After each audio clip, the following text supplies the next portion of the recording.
মধ্যে যখন নামাইবে, এই সময় ওই বাচ্চাটা, ওই সন্তানটা দেখতে পাইল কবরের মধ্যে একটা গর্ত দেখা যায়। সবাইকে ডাক দিয়া বলে, চাচাকে ডাক দিয়া বলে, ও চাচা, আমার আব্বাকে আপনি কবরের মধ্যে নামাইয়েন না, আমি একটা গর্ত দেখতে পাইছি, আমার কেমন যেন ভয় করে গর্তটা দেখিয়া। সঙ্গে সঙ্গে চাচা ডাক দিয়া বলে, বাবা তুমি চিন্তা করিও না, কবরের মধ্যে এমন গর্ত থাকতেই পারে, এটা ব্যাপার নয়। এই কথা বলে না চাচা, এটা আমি মানতে পারি না, আমার বাবাকে আমি এই গর্তের সামনে দেখি আমার বাবাকে রাখতে পারি না, এই গর্ত দেখি আমার ভয় লাগে, আমি একটু গর্তটা ভালো করে দেখতে চাই।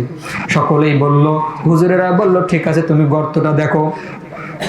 একটা কাঠি দিয়ে যখন গর্তের কাছে একটু নাড়া দিল, দেওয়ার সঙ্গে সঙ্গে গর্ত থেকে একটা সাপ ফোঁস করে বাহির হয়ে আসলো। ছেলে সন্তান চিৎকার মারিয়া কান্না করে, আমার বাবাকে আমি কবরে রাখতে পারবো না। আলহামদুলিল্লাহিল আকরামিল্লাযী খালাকাল ইনসান ওয়া কাররামা ওয়া আল্লামাহু মিনাল বায়ানি মা লাম ইয়ালাম ফাসুবহানাল্লাযী লা ইহসা ইমতিনানুহু বিল লিসানি ওয়ালা বিল কলাম নাশহাদু আল্লা ইলাহা ইল্লাল্লাহু ওয়াহদাহু লা শারীকা লাহু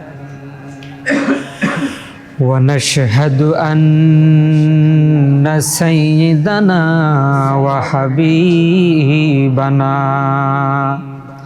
ওয়া মাওলানা মুহাম্মাদান আবদুহু ওয়া রাসূলুহু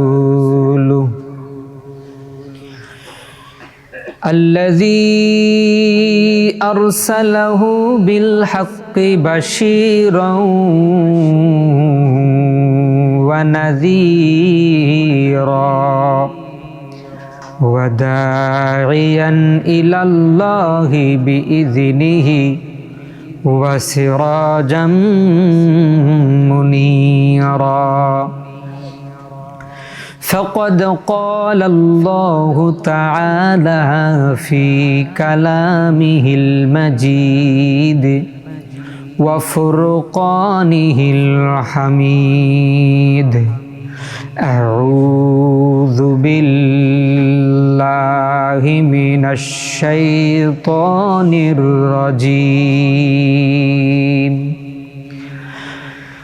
بسم الله الرحمن الرحيم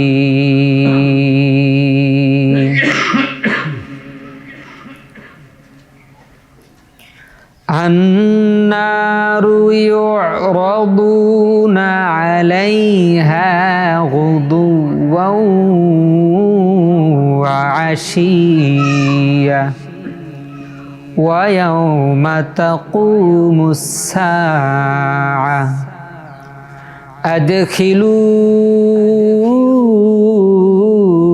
أدخلوا آل فرعون أشد العذاب قال الله تعالى ومن أعرض عن ذكري فإن له معيشة ضنكا ونحشره يوم القيامة أعمى قال رسول الله صلى الله عليه وسلم القبر روضة من رياض الجنة أو حفرة من حفر النار بسم الله الرحمن الرحيم إن الله وملائكته يصلون على النبي يا أيها الذين آمنوا صلوا عليه وسلموا تسليما সকলে জবান খুলে নবীর প্রেমে মাতোয়ারা হয়ে একবার দরুদ ইব্রাহিম পাঠ করে সকলে বলি আল্লাহুম্মা সাল্লি আলা মুহাম্মাদিন ওয়া আলা আলি মুহাম্মাদ কামা সাল্লাইতা আলা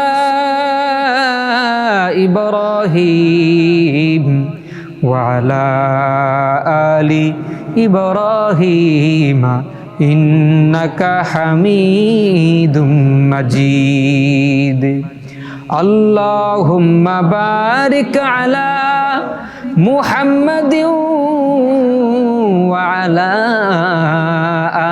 আলি মুহাম্মাদ কামা বারাকতা আলা ইব্রাহিম ওয়া আলা আলি ইব্রাহিম ইন্নাকা হামিদুম মাজিদ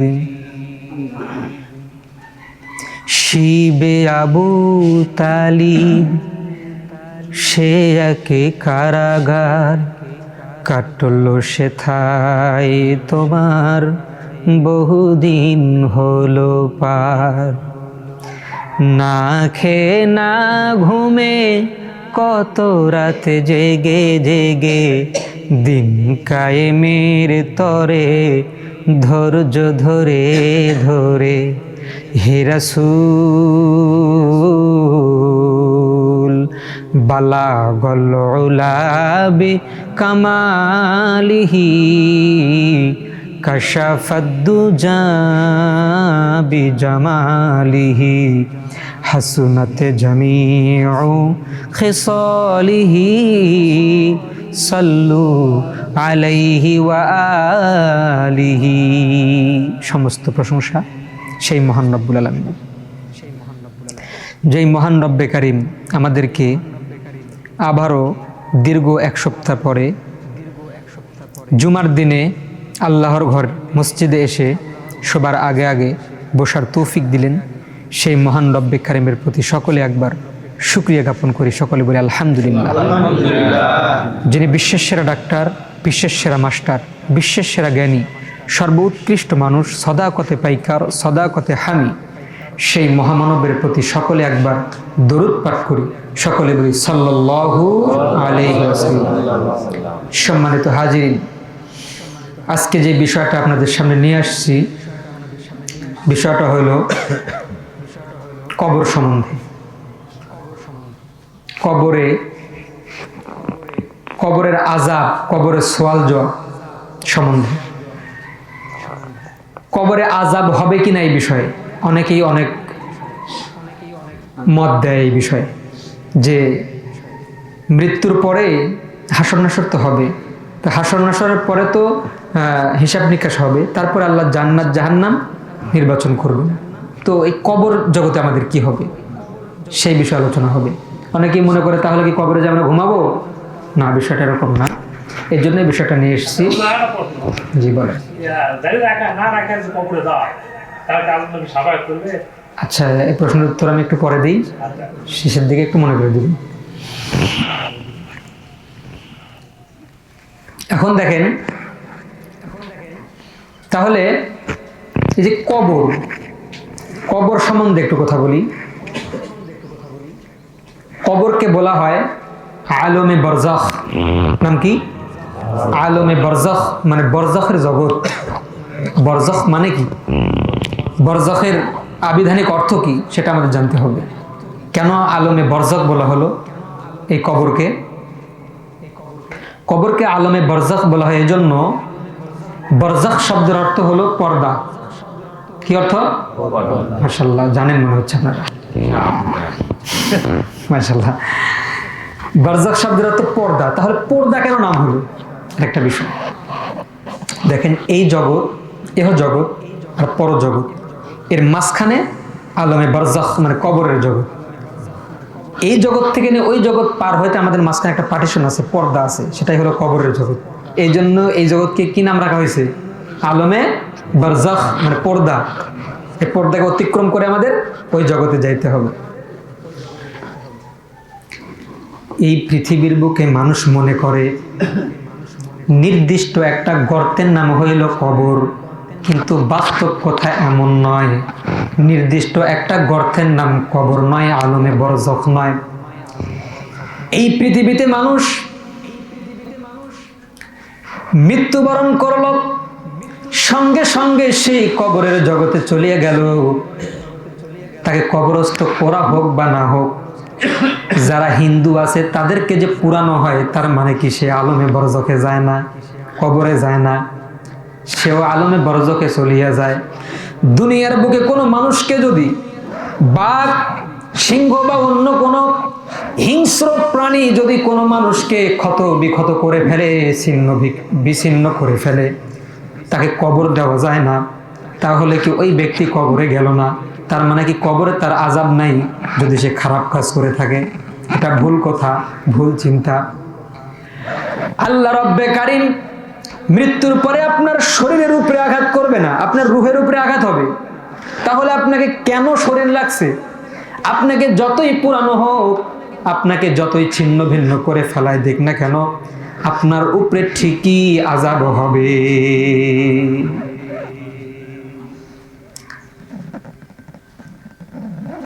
তারপরেও একটা কথা, আল্লাহর কাছে কোনো কিছুই অসাধ্য নয়, সব সাধ্য।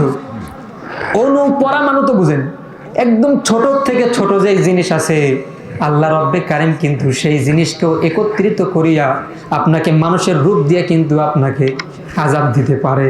বলেন ঠিক কিনা? তাহলে কবরের জগৎ কোথায় থেকে শুরু হইল? কবর দেওয়া হোক বা না হোক, আপনি মরণের পর থেকে নিয়ে কিয়ামত পর্যন্ত আপনার আলমে বারজাখ মানে কবরের জগৎ শুরু হইয়া গেছে।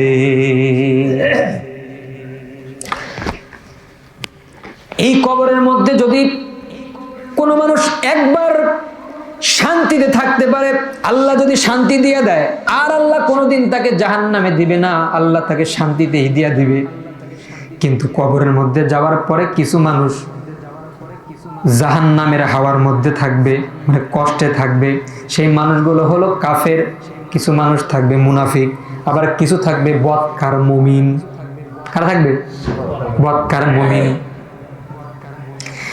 আল্লাহ রব্বে কারীম, অনেকেই চিন্তা করতে পারেন যে হুজুর তাহলে কোরআনের আয়াত কই, কবরে যে আযাব হবে?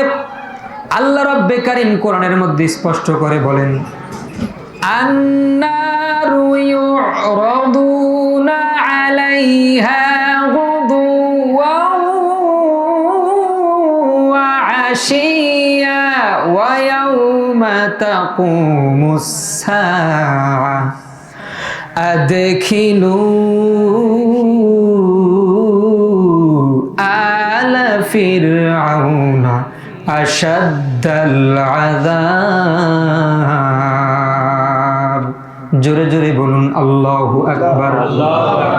আল্লাহ রব্বে কারীম কোরআনুল কারীমের মধ্যে স্পষ্ট করে দিলেন, যারা ফেরাউন গোত্র হবে, যারা খারাপ হবে, কাফের হবে, আন্নার, নার মানে হইল আগুন, ইউরাদুনা আলাইহা গুদুওয়া ওয়া আশিয়া। তাফসীর কারকেরা বলেন যে তাদেরকে সকাল এবং সন্ধ্যায় আগুনের সামনে পেশ করানো হইবে। এটা কবরের জগতে সকালে এবং সন্ধ্যায় তাদের আগুনের সামনে নিয়ে যাওয়া হবে। তার মানে তার কবরের সাথে জাহান্নামকে অ্যাডজাস্ট করে দেওয়া হইবে। সব সময় তার কাছে জাহান্নাম থেকে উত্তপ্ত আগুনের হাওয়া আসবে।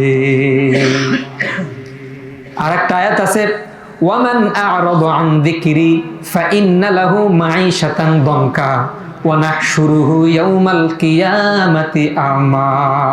আল্লাহ রাব্বুল আলামিন বলেন, আমার কোরআনুল কারীম থেকে, আমার জিকির ফিকির থেকে যেই ব্যক্তি মুখ ফিরিয়ে নিবে, তার জন্য রয়েছে মাইশাতান দঙ্কা, সংকীর্ণ জীবন। তাফসীরে কারকেরা বলেন এই সংকীর্ণ জীবনটাই হইল কবরের জীবন। পৃথিবীতে লক্ষ্য করে দেখেন সংকীর্ণ জীবন। দেখেন মানুষ বলে, কিছু মানুষ আছে খারাপ কাজ করে পৃথিবীতে অনেক, কিন্তু অনেকদিন বেঁচে থাকে, থাকে না? তাহলে কি সংকীর্ণ জীবন হলো? এখানে হলো না। সংকীর্ণ জীবনে কবরের মধ্যেই হবে। কবর আপনার ছোট হয়ে যাবে, আযাব হবে। এখান থেকেও বোঝা যায় কবরে আপনার আমার আযাব হবে, কোনো রেহাই নাই। যদি খারাপ কাজ করিয়া যাই প্রশ্ন করা হবে, মার রব্বুকা মান নাবিয়ুকা মা দীনুকা, তোমার রবকে, তোমার নবীকে, তোমার দিন কি? এই প্রশ্নের উত্তর যদি আমি আপনি ঠিক মতো দিতে পারি তাহলে জান্নাতের হাওয়া চালু করে দেওয়া হবে। আর যদি ঠিকঠাক উত্তর না দিতে পারি তাহলে জাহান্নামের হাওয়া আপনার কবরকে গ্রাস করে নেবে।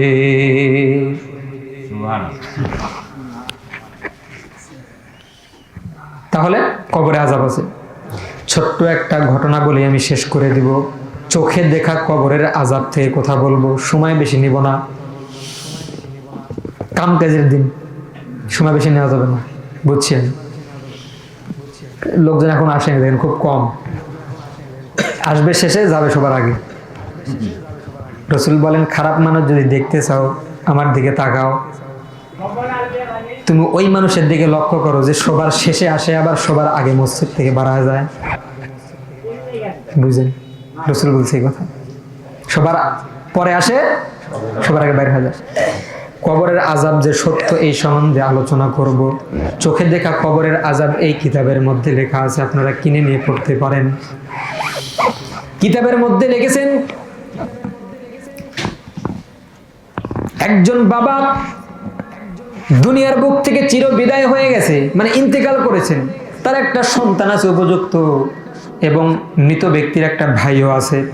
তারা কবরস্থ করার জন্য লাশকে নিয়ে কবরের সামনে চলে আসলো।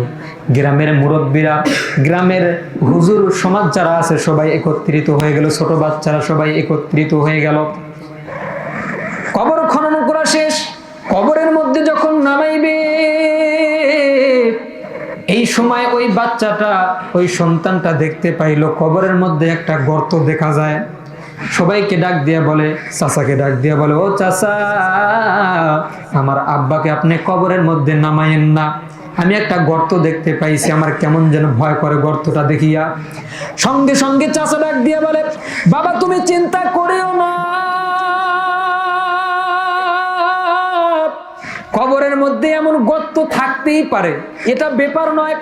এই কথা বলে না চাচা, এটা আমি মানতে পারি না, আমার বাবাকে আমি এই গর্তের সামনে দেখি আমার বাবাকে রাখতে পারি না, এই গর্ত দেখি আমার ভয় লাগে, আমি একটু গর্তটা ভালো করে দেখতে চাই। সকলেই বলল, হুজুরেরা বলল ঠিক আছে তুমি গর্তটা দেখো। একটা কাঠি দিয়ে যখন গর্তের কাছে একটু নাড়া দিল, দেওয়ার সঙ্গে সঙ্গে গর্ত থেকে একটা সাপ ফোঁস করে বাহির হয়ে আসলো।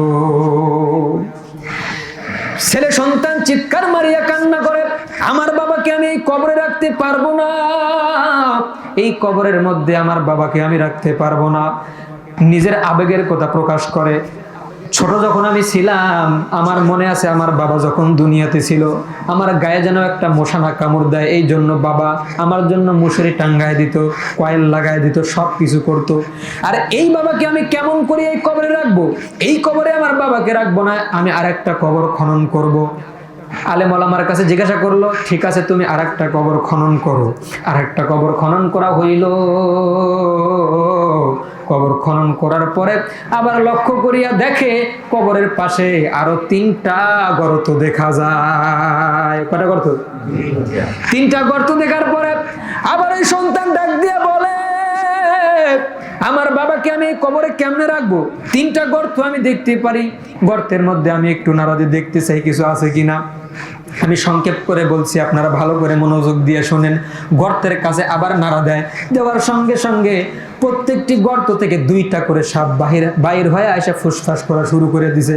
সন্তান চোখের পানি ছেড়ে কান্না করে। সন্তানের কান্না দেখিয়া আলেম ওলামা, ছোট বাচ্চা, চাচাও কান্না শুরু করে দিছে, আমার ভাইয়ের কবর কি হইল? কারণ এই কবর আমরা শুনেছি মানুষকে যখন কবরস্থ করা হয় তখন মানুষ যদি খারাপ আমল করিয়া যায় তারপরে তার আযাব শুরু হয়, কিন্তু এটা তো ব্যতিক্রম দেখতে পাই, কবর এখনো কবরস্থ করা হয় নাই, এখনই দেখতে পাচ্ছি কবরের মধ্যে সাপ বাইর হয়ে গেছে। তার মানে আমার ভাই কতই না খারাপ কাজ করছে, তাই জন্য তো এমন হচ্ছে। সঙ্গে সঙ্গে ওই বাচ্চা ডাক দিয়ে বলে, ছেলে ডাক দিয়ে বলে, আমি আর একটা বার কবর খনন করতে চাই, এই কবরে আমি রাখবো না আমার বাবাকে আমি রাখিয়া শান্তি পাইব না। আর একটা কবর খনন করা হইল। ওই কবর খনন করার পরে কবরের দিকে আবার তাকায়, দেখে ওই কবরে 5টা গর্ত দেখা যায়। 5টা গর্তের মধ্যে থেকে নাড়া দেওয়া লাগে নাই, আপনি সাপ বাহির হয়ে আসে, বিচ্ছু বাহির হয়ে আসে। সন্তান চোখের পানি ছেড়ে কান্না করে, আর আল্লাহকে ডাক দিয়ে বলে, আল্লাহ আমার আব্বা কি খারাপ কাজ করেছে, তুমি দুনিয়ার বুকে মানুষকে দেখায় দাও। আল্লাহ রব্বে কারীম, এই কবরের মধ্যে আমার বাবাকে আমি কেমন করিয়ে রাখবো, এমন করিয়া কান্না করতে থাকে, কবরস্থ করতে চায় না। আশেপাশে আলেম ওলামা সাধারণ মানুষ যারা আছে সবাই ডাক দিয়ে বলে, কবরস্থ করে দাও, আর কবর খনন করা যাবে না, 3টা কবর খনন অলরেডি হয়ে গেছে। সন্তান ডাক দিয়ে বলে, আমি আমার বাবাকে কেমন করে এই কবরের মধ্যে চোখের সামনে রাখিয়া যাই। এমন করিয়া সন্তান যখন কান্না করে, একজন বৃদ্ধ লোক সাদা একটা জুব্বা পরিয়া, মুখের মধ্যে সুন্দর দাড়ি, মাথার মধ্যে পাগড়ি পরিয়া সন্তানকে ডাক দিয়া বলে, এই বাবা তুমি কেন কান্না করো? বলে, আমার বাবার কবরের মধ্যে শুধু সাপ বাহির হইতেছে। এই কথা বলতেই বলার সঙ্গে সঙ্গে ওই সন্তানের গালের মধ্যে একটা জোরে চর দিয়ে দিয়েছে। সন্তান ডাক দিয়ে বলে, কেন আমাকে মারলেন? আমার বাবার কবরের মধ্যে সাপ, আর আমাকে মারেন কেন? বলে, তোমার বাবার জন্য এই কবরের মধ্যেই আযাব হয় না, তুমি এমন একটা খারাপ কাজ করছো, তোমার কারণেই তোমার বাবার কবরটা জাহান্নামে পরিণত হয়েছে। বলে, আমি আবার খারাপ কাজ করছিনি। চিন্তা করিয়া দেখে, আসলে তো আমি একটা খারাপ কাজ করছি। সঙ্গে সঙ্গে ওখান থেকে দৌড় দিয়ে নিজের বাড়িতে চলে যায়।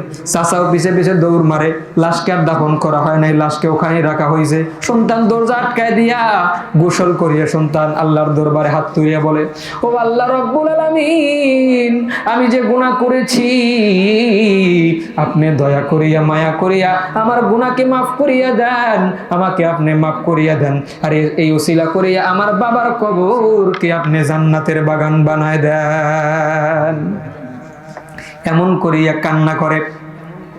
চাচা প্রথমে চিন্তা করছিল ভাতিজা ঘরের মধ্যে গেছে কি না কি করবে, মরবে কি না, এরকম চিন্তা করছিল। পরে যখন দেখে কান্না করছে, তখন চুপ করে বাহিরে দাঁড়ায় আছে। আর ওই যে ব্যক্তিটি আসছিল মাথার মধ্যে পাগড়ি পরিয়া, সাদা জুব্বা পরিয়া, ওই ব্যক্তি বলেছে, বাবা তুমি আল্লাহর কাছে যদি মাপ চাইতে পারো, আল্লাহ তোমার বাবার কবরকে জান্নাতের বাগান বানায় দিবি। আর যে গর্তের মধ্যে থেকে তুমি সাপ বাহির হওয়া দেখো, ওই গর্তের মধ্যে সুন্দর সুন্দর ফুলের গাছ ফুটিয়া যাইবে। সন্তান আল্লাহর কাছে কান্নাকাটি করিয়া আবার ব্যাক করিয়া কবরের কাছে আসি। কবরের কাছে আসিয়া দেখে কবরটা কি সুন্দর, ফুল ফুটিয়া গেছে গর্তের মধ্যে। মনের মধ্যে শান্তি পাইল, আমার বাবার কবরের আযাব হয়তো আল্লাহ মাফ করিয়া দিছে। যখন আশেপাশেকার লোকগুলো এটা দেখতে পাইল, তারাও বড় খুশি হইল। কিন্তু তাদের একটা চাওয়া, যে বাবা তুমি কি খারাপ কাজ করছিলে একটু জানাও, তাহলে আমরাও এই খারাপ কাজ থেকে বাঁচিয়ে থাকবো। আপনি কি মনে করেছেন, এই যে আমি প্রথমে বলছিলাম, বদকার মুমিনও জাহান্নামের মধ্যে থাকবে, কাফের থাকবে, মানে কবরের জগতে কাফের থাকবে, মুনাফিক থাকবে, বদকার মুমিনও থাকবে। কিন্তু বদকার মুমিনের জন্য একটা সুসংবাদ আছে। বদকার মুমিন যদি কয়েকটা কাজ করতে পারে, আল্লাহ রব্বে কারীম সেই কাজের ওসিলায় হয়তো কিছুদিন আযাব দিয়ে কবরের আযাব কিয়ামত পর্যন্ত মাফ করে দিতে পারে। তার মধ্যে 1 নম্বরে কি জানেননি? 1 নম্বরে যদি কোনো মানুষ এই দুনিয়ার বুকে এমন একজন সন্তান রাখিয়া যায়, যেই সন্তান আল্লাহমুখী, আল্লাহর মশগুলে থাকে, কোরআন হাদিস তেলাওয়াত করে, সব সময় নিয়ম কানুন মানিয়ে চলে, নামাজ রোজা সবকিছু করে, এই নেককার সন্তানের ওসিলা করিয়া আমার আল্লাহ রব্বে কারীম ওই বাবার কবরকে মাফ করিয়া দিতে পারে।